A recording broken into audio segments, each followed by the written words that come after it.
Hello and welcome to Rock Paper Shotgun. This is Matthew speaking, and we're looking at another one of the Gamescom demos that I brought back with me from Cologne a few weeks ago, and we're still playing catch up. This one is Biomutant from Experiment 101, which is a very strange open world action adventure about, well, this rodent thing that we see before us.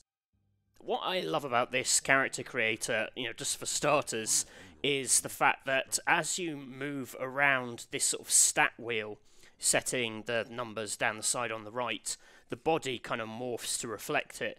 So an intellectual character has like a bigger brain, a stronger character, he gets all kind of muscular, and you can sort of see this direct correlation between what's happening sort of statistically and what's happening with his body, which is really fun. Then you can mess around with all of his fur as well, set his textures, colour, and the character's sort of fully customizable. He's silent throughout, like you have this narrator that talks instead, so you're he's just a sort of avatar more than a kind of personality-filled character who's going to be doing loads of talking and whatnot. We're going to hop into the demo now. Good choice. And here we are in the world. Actually, you'll notice this character is different to the one we just created, because the demo actually crashed on us and we had to redo it. So that's why we're seeing this guy. The demo is kind of a linear route through some story missions. The game is open world, you can tackle it in kind of any way. The way it's been described makes us think it's probably closer in tone to like a kind of Breath of the Wild, in that you have this sort of quite open-ended story that you can approach in any order that you want. But for the sake of this demo, we're kind of heading towards a particular boss. It's a kind of a mad mix of 100 other games, but combat-wise, it's the sort of vibe it's going for is kind of a Devil May Cry meets sort of Ratchet and Clank, in that there's a big focus on projectiles and guns darting around, but you're also mixing it in with martial arts, so there's lots of kind of keeping the combos going with the guns while you're pummeling things. What we've entered here is a radiation zone. Now what's quite interesting is that these zones, they're not procedurally generated, like they're geographically, they are what they are.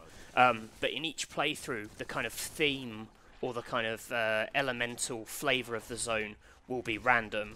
So it can either be heat, cold, biohazard or radiation.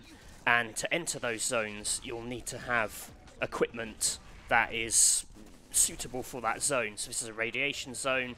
In the full game you'd need to have radioactive sort of hazmat gear or whatever to actually survive. So that's quite like Breath of the Wild if you played that, the Zelda game, in that you had outfits which let you go into the desert and an outfit which let you go into the cold. So you'll be sort of limited by which areas you can go into based on what kit you have at any given time, and those areas will be sort of randomly themed each time. The enemies as well are sort of based on the theme of that area. So in this case we've got a radiated fluff Hulk. If you go into it when it's the heat zone, which we also saw, this thing is a big fiery fluff Hulk, so it shoots out flames. So the sort of the theme of the enemies, how they attack you, the kind of attacks they use, is based on the zone. I will point out, the whole game isn't like this. These are just sort of like little self-contained battle arenas that will have this unique flavouring. A lot of it's quite scripted, and you'll see it elsewhere in the demo. There are areas which are a lot more kind of locked down. Yeah, the combat's really crazy. I mean, the big focus of it really is this combo meter in the top left corner, where you build up this wushu power, and then based on what weapon you have equipped, you can do like a crazy special attack. It's a post-apocalyptic world, so you kind of go through the remnants of previous civilization.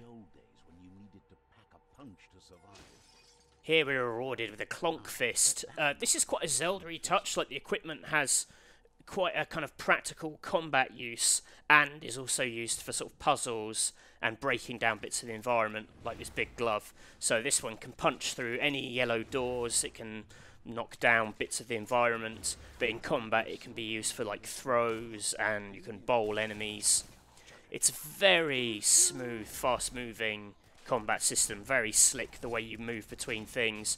All the attacks seem quite kind of contextual based on which enemy you're fighting and where you approach them from. There's also a bit of narration in fights from...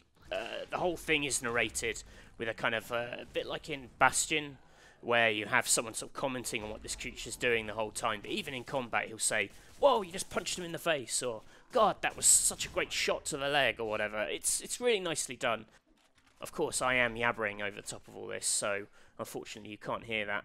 I love the design of the world. It's really colourful, kind of quite cartoony, but with sort of bits of realistic setting. These strange, fantastical elements.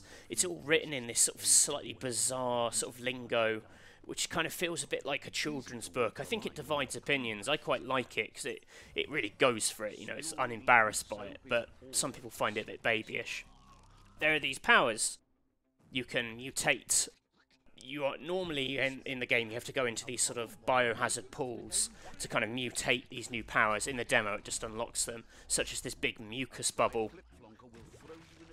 It has a lot of obvious uses. It's kind of a shield. Enemies also get stuck to it, and when you pop they then fly off, which is really cool.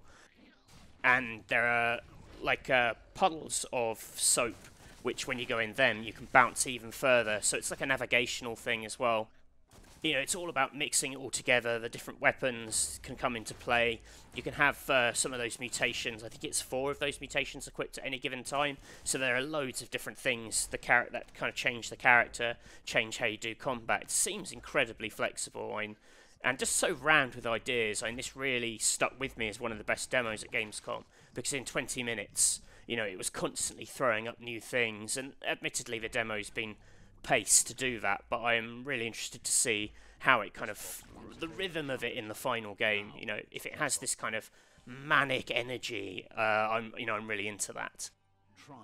So here we've got some bigger enemies with some, yeah, look at this. That's so good. What we're trying to do here is obviously wipe them all out so we can knock down this yellow door with a big metal fist. Because we've got the metal fist equipped, when we build up our combo meter in the top left, working towards Super Wushu, we unlock a Super Wushu move for the Klonk Fist. So it's like whatever you have equipped, that's kind of what you do the move with. So you saw it a bit earlier, like when you do the melee Super Wushu, it just kind of whizzes between everyone and takes them out. You know, or it could be a hail of bullets if you do the guns Wushu. But this one here, check this out. He hammers everyone into the ground like a whack-a-mole. Bonk. Bang, bang, bang. I absolutely love that. It's such a delightful animation. What a lovely idea.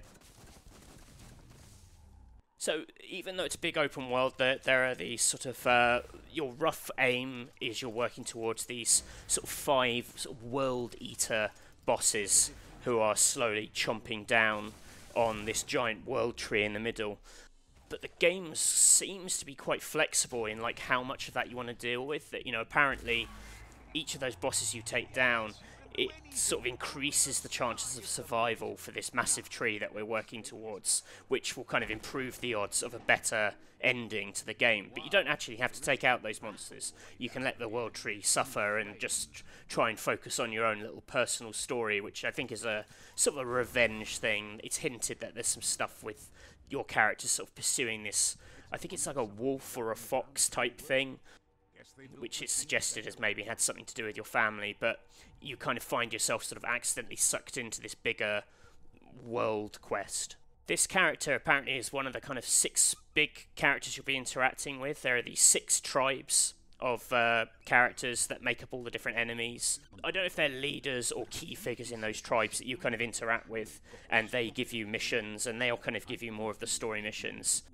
The dialogue system is quite flexible in that it's all based on your karma level, which was one of the stats at the beginning, which isn't a direct kind of good-evil, but it sort of changes on the relationship between the 2 characters. So if you're of a similar karma, you may have different text options to if they were really nice and you've been quite unpleasant, or vice versa. You might not be able to work with him. This particular guy is all about building this giant mech, which we'll see in a second. Also keep an eye on those squirrels in the cages in the background, as they're quite important. But again, which of the tribes and characters you decide to work with, that's going to have an outcome on the ending. You know, it's sort of suggested that you can ally with different tribes, and they'll teach you moves specific to them. We were also told about each tribe has a kind of a relic weapon which is very specific to them, which they can give you, like a sort of shuriken or a staff, and those in turn can be sort of woven into your combo style, and you have the super wushu moves for those as well. So there's a lot going here. It must be a bit of a nightmare to demo, but you know they're just trying to show off as many things in a kind of 20-minute segment. This is a dead zone. This is like the heat and the cold in the radioactive zones, except it's not randomly placed. It's very specific areas of the map, and basically they are starved of oxygen, so you can't enter them as yourself. You know, your oxygen levels are plummeting in the bottom corner. So what we're having to do here is quickly pop in, scavenge from this mech, so that we can finish building a mech elsewhere that will let us explore this zone in full, which is quite novel. I'm interested to see how much of the map is mech. You know, the mech gameplay, as you'll see, is quite well thought out. It's quite substantial. You know, it seems to suggest there's going to be a large chunk to explore. Like, you can fully customize the mech, every bit of it. In the demo, you can only change its head. I think we put a weird panda head on it, yeah. But presumably different parts of the mech are going to change the weapons.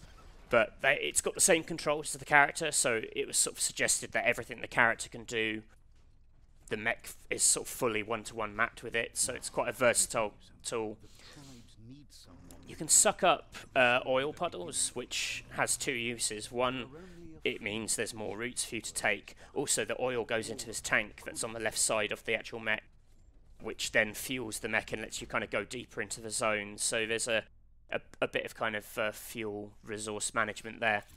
These little characters are going to try and get on the mech and like chew bits of it off, or get you out of the mech, which then you're in the dead zone again.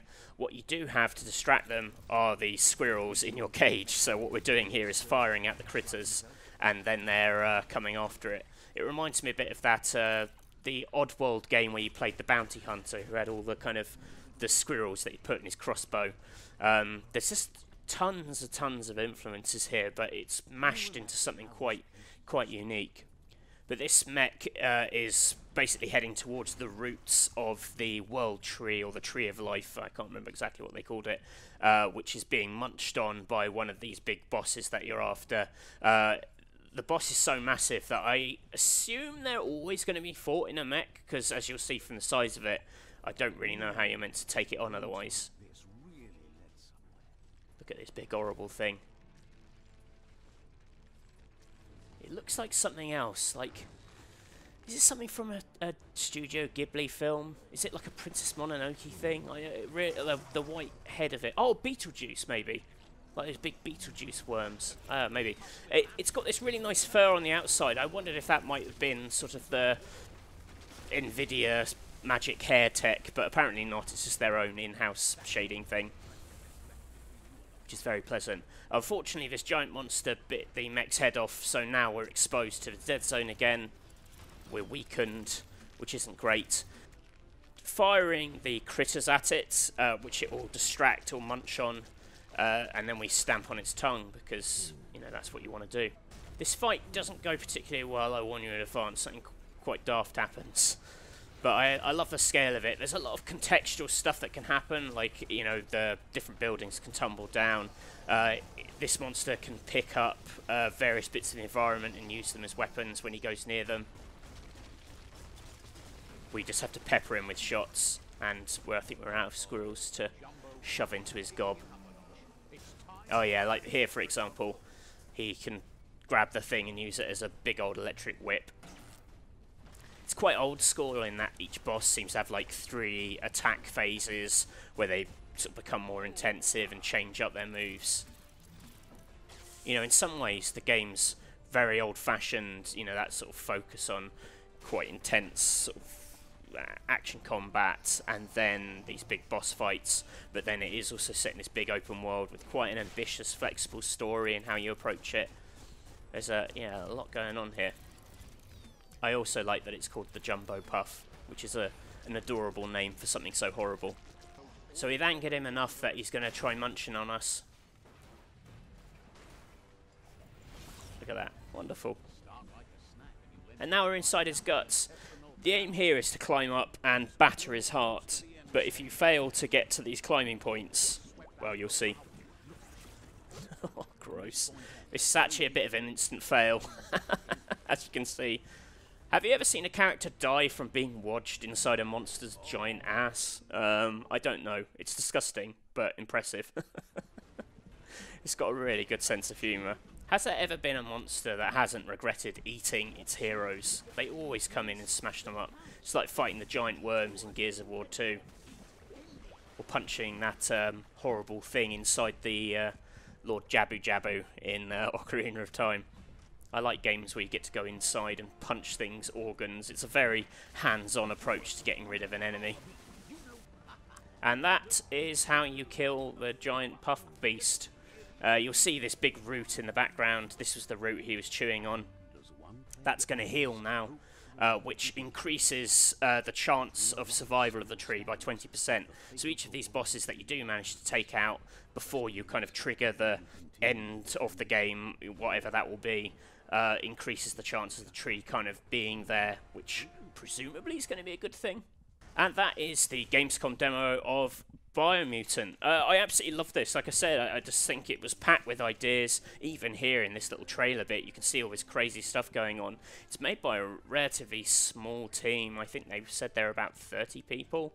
There's some ex-Avalanche stuff in there, but there's so many influences. There's so many cool toys. You know, I'm really excited to play more of this one. It comes out some point in 2019 on PC, so we will definitely be covering it. If you enjoyed this video, please do subscribe to Rock Paper Shotgun. If you have any questions about what we saw or what we were told by the developers, just pop them in the comments and I'll do my best to answer them. If you want to see more of Biomutant, let us know and we'll definitely do that. For now though, I'll leave you with a bit more of this and hopefully see you soon. Bye for now.